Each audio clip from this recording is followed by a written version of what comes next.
अस्सलाम वालेकुम, this is शिज़ा Naeem, ये कंप्यूटर इंस्ट्रक्टर। और आज का जो हमारा टॉपिक है वो है बग एंड टाइप्स। पहली बात तो ये बग क्या है। बग बग मीन बग का मतलब क्या है। बग मीन एरर, कोई गलती, कोई मिस्टेक। ठीक है, तो हम क्या कहेंगे, आ एरर इन आ प्रोग्राम। किसी भी प्रोग्राम के अंदर जो एरर आ जाता है वो क्या कहलाता है, बग कहलाता है। ठीक है, किसी भी प्रोग्राम के अंदर जो एरर, कोई मिस्टेक, कोई गलती आ जाती है उसको हम क्या बोलते हैं, उसको हम लोग बग बोलते हैं। ठीक है, जो प्रोग्रामर होता है उसको असल में अपने प्रोग्राम के दौरान लिखते वक्त बहुत सारे गलतियां हो जाती हैं। ठीक है, जिससे बाज़ दफ़ा आपका प्रोग्राम चलते चलते रुक जाता है, बाज़ दफ़ा कंपाइल ही नहीं हो पाता और बाज़ दफ़ा से अनएक्सपेक्टेड रिज़ल्ट्स आपको देता है। ठीक है, तो इस तरह की जो गलतियां होती हैं उनको हम क्या बोलते हैं, बग कहते हैं। लेकिन इस बग को दूर करने का जो अमल है, ठीक है, इस बग को जो दूर करने का अमल है, इनको डिटेक्ट करने का जो अमल है वो क्या कहलाता है, वो डीबगिंग कहलाता है। तो हम क्या कह सकते हैं, the process of finding and removing.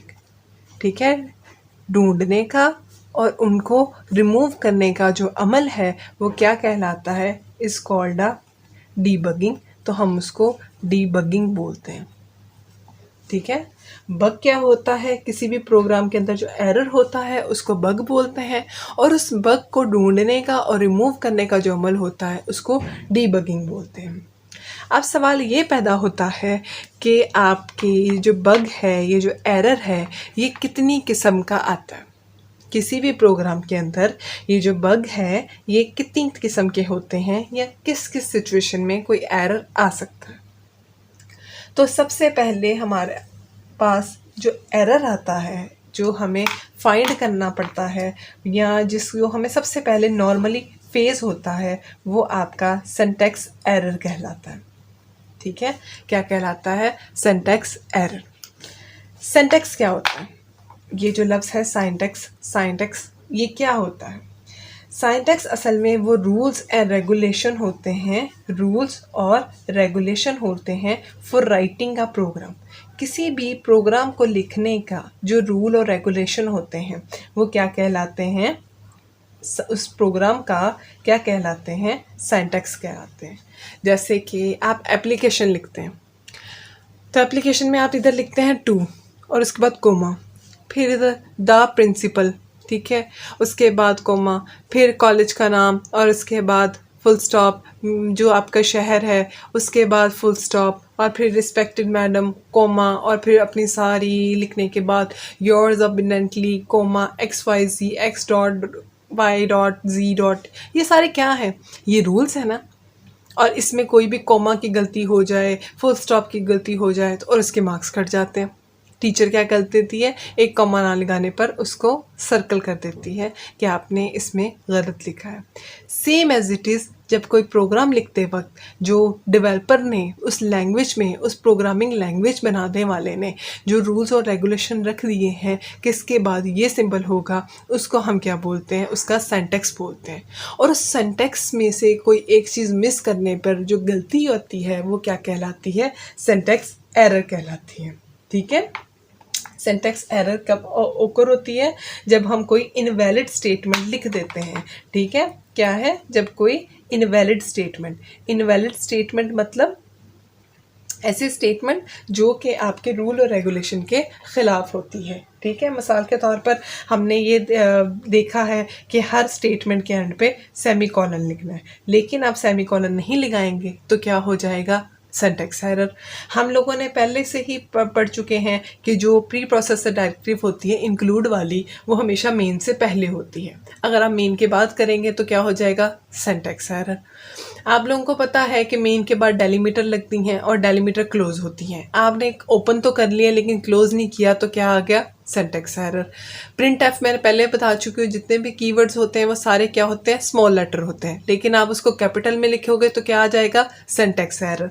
ठीक है, तो किसी भी वर्ड को मिसस्पेल लिखना, मिसस्पेल मतलब आपने उसके स्पेलिंग गलत लिखे हैं, आप उसकी केस सेंसिटिविटी में गलत लिखी है, यानी आपने उसको स्मॉल लेटर में लिखना था और आपने उसको कैपिटल लेटर में लिख दिया, और जिसको चीज़ को कैपिटल लेटर में लिखना था उसको आपने स्मॉल लेटर में लिख दिया, तो ये सारे किस में आ जाएंगे, आपके सिंटैक्स एरर में आ जाएंगे। इसके अलावा डेलीमीटर खोल तो लिए है, ठीक है, और उसको बंद नहीं किया तो भी क्या आ जाएगा, सिंटैक्स एरर। आपने हेडर फाइल के अंदर एंगल ब्रैकेट लगाई है, एंगल ब्रैकेट बंद नहीं की तो क्या आ गया, सिंटैक्स एरर। इंक्लूड से पहले आपने हैश नहीं लगाया तो क्या आ गया, सिंटैक्स एरर। तो जो रूल और रेगुलेशन हैं जो स्ट्रिक्टली हैं, उनमें से कोई भी एक चीज़ जब आप मिस कर देते हैं और आप उसके ऊपर अमल नहीं करते तो वो क्या आ जाता है, आपका सिंटैक्स एरर। ग्रामर, जिसको आप पंक्चुएशन, इंग्लिश में अगर देखें तो पंक्चुएशन मार्क्स की जो गलतियां होती हैं, ठीक है, उसको आप सिंटैक्स एरर बोल सकते हैं कि आपने एप्लीकेशन के अंदर आपने जो कॉमा फुल स्टॉप वगैरह नहीं लगाया, वो आपका क्या आ गया, सिंटैक्स एरर। समझ आ रही है बात की। उसके बाद जो दूसरा एरर हमें नॉर्मली फेस करना पड़ता है वो क्या होता है, आपका लॉजिकल एरर। अब मिसाल के तौर पर आपने एक ऐसा सेंटेंस लिख दिया है एप्लीकेशन के अंदर जो ग्रामर वाइज तो ठीक है, ग्रामेटिकली बिल्कुल ठीक है, लेकिन और पंक्चुएशंस भी बिल्कुल ठीक है, लेकिन उस जुमले का कोई मतलब नहीं बन रहा। ठीक है, उस जुमले का कोई लॉजिक ही नहीं है। ग्रामेटिकली ठीक है, ठीक है, सब्जेक्ट है, ऑब्जेक्ट है, वर्ब है, एडवर्ब है, प्रेपोजिशंस हैं, फुल स्टॉप भी है, पहला लेटर कैपिटल भी है, लेकिन उस लाइन का कोई मतलब नहीं है। ठीक है, बेमतलब लाइन है, तो ये क्या है, लॉजिकल एरर। ऐसी लाइन, ऐसी बात जो कि प्रोग्रामर के, ऐसी गलती जो कि अकर हो, कब, due to poor logic of programmer. Programmer के समझने की सलाहियत या प्रोग्रामिंग सलाहियत में पुअर लॉजिक्स की वजह से जो गलती आती है उसको हम क्या बोलते हैं, logical error. Due to the poor logic of programmer, programmer के बुरे लॉजिक्स की बिना पर, ठीक है, वो क्या कहलाती है, आपकी लॉजिकल एरर। मिसाल के तौर पर आप लिखना चाहते थे, मिसाल के तौर पर आपने आंसर करवाने के लिए ये लिखना चाहते थे कि मेरे इस टोटल को 5 पे डिवाइड कर दो, लेकिन आपको फार्मूला समझ नहीं आया और आपने क्या लिख दिया, टोटल को मल्टीप्लाई कर दो 5 से, तो आंसर क्या आएगा, गलत ना। तो ये गलती किसकी है, देखें इसमें कोई मिस्टेक नहीं है, दोनों ने सही सिंबल इस्तेमाल हुए हैं, सेमीकोलन भी दोनों पे लगा है, लेकिन गलती किसकी है, प्रोग्रामर की, जिसको ये नहीं पता कि आपने सिंबल कौन सा इस्तेमाल करना है। मिसाल के तौर पे आप इस तरह लिखने चाहते थे, लेकिन आपने गलती से सिंबल ना आने की वजह से आपने इस तरह लिख दिया, तो आंसर क्या आएगा, ऑब्वियसली गलत आएगा। तो जो प्रोग्रामर के पुअर प्रोग्रामिंग स्किल्स की वजह से जो एरर आता है वो क्या कहलाता है, लॉजिकल एरर। ये अनएक्सपेक्टेड या रॉन्ग रिजल्ट्स हो सकते हैं जिसकी कभी किसी ने सोचा नहीं होता। ठीक है, तो ऐसा एरर क्या कहलाता है, लॉजिकल एरर।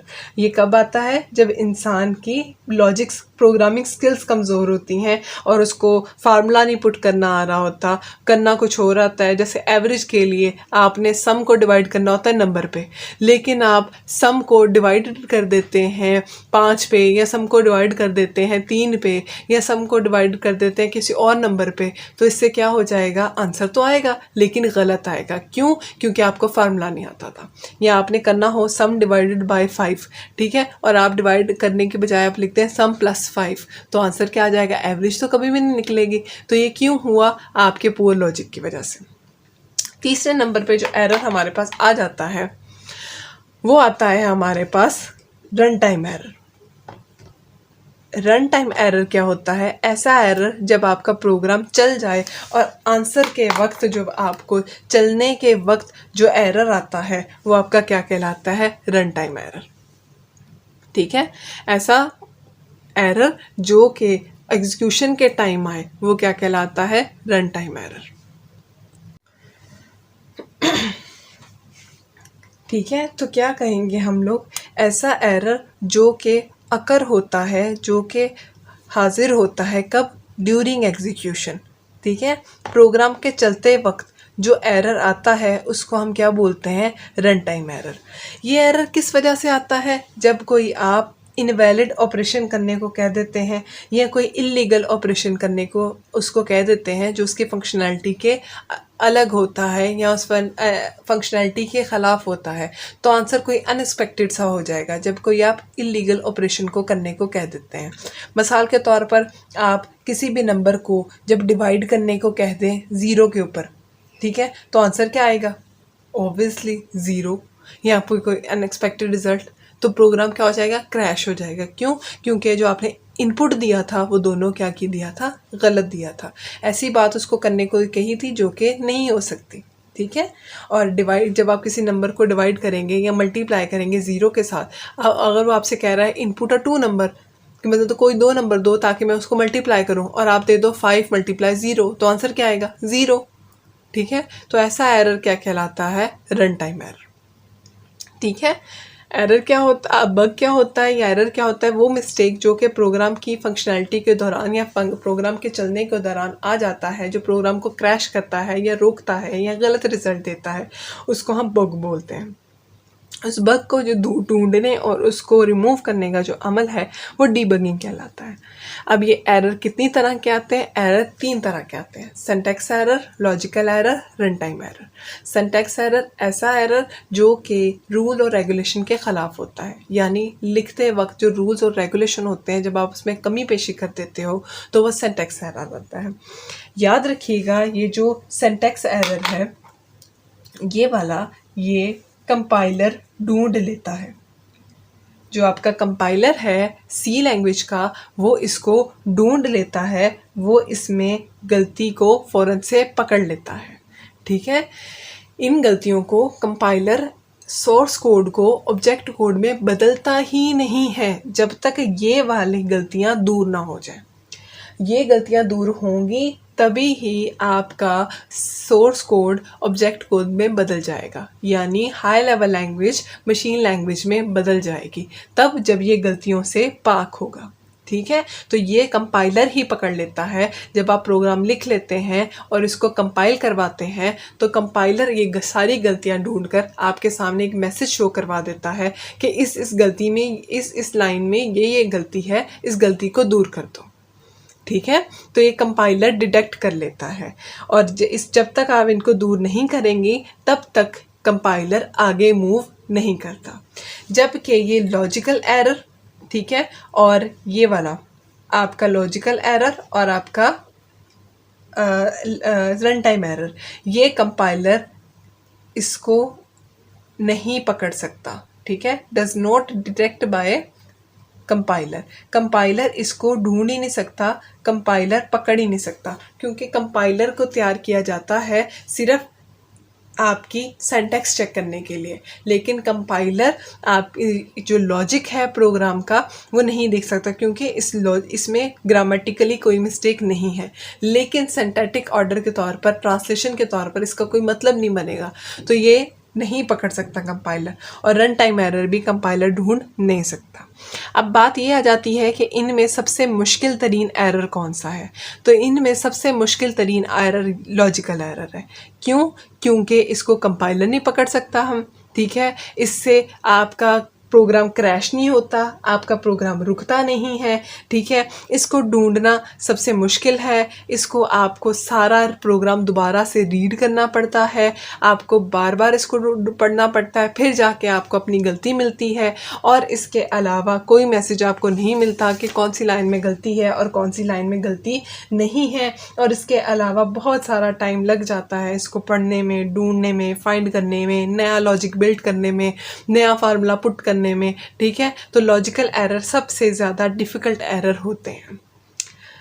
आई होप कि आपको लेक्चर की समझ आई होगी। ये लेक्चर यहीं पे ख़त्म होता है और इसके साथ हमारा चैप्टर नंबर 8 भी ख़त्म होता है। इंशाल्लाह चैप्टर नंबर 9 शुरू करेंगे हम लोग प्रोग्रामिंग के हवाले से। और किसी बच्चे को कोई क्वेश्चन पूछना हो, कोई टॉपिक पूछना हो, तो आप मुझे फ्रीली पूछ सकते हैं, कमेंट सेक्शन में क्वेश्चंस कर सकते हैं। आप मेरे चैनल को सब्सक्राइब कर लें ताकि जब भी हम नेक्स्ट वीडियो अपलोड करें और आपके स्टडी को कंटिन्यू करें तो आप लोगों को नोटिफिकेशन मिल जाए। तब तक आप सब अपना ख्याल रखिएगा, खुश रहें, खुशियाँ बांटें। अल्लाह हाफ़िज़।